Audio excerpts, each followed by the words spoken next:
Hello friend. तो मैं एक और वीडियो लेके आ गया। इस चारकोल पेंसिल का ऑर्डर आ गया, soft charcoal pencil. Still live है, तो आप लोग स्टेप बाय स्टेप पूरा देखो, समझ जाओगे। ठीक है, बहुत आसान है ये, तो पूरा देखो वीडियो।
तो ये सॉफ्ट चारकोल पेंसिल कैसा डार्क हो रहा है देखो, बहुत अच्छा काम करता है सॉफ्ट चारकोल पेंसिल।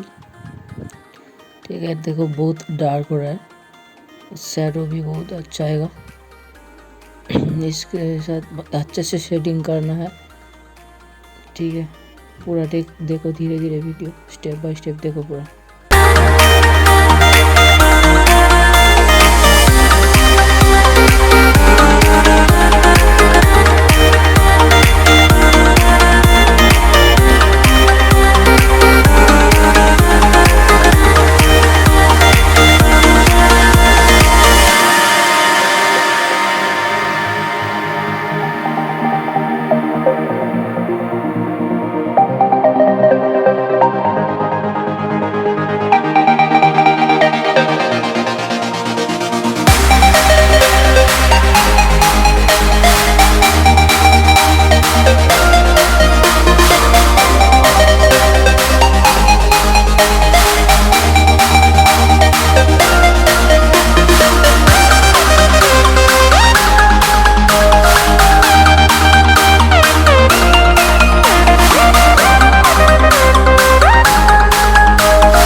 आप लोगों को वीडियो अच्छा लगा होगा। ठीक है, सब सब्सक्राइब कर लो और छोटे छोटे बच्चों को शेयर कर दो ये वीडियो।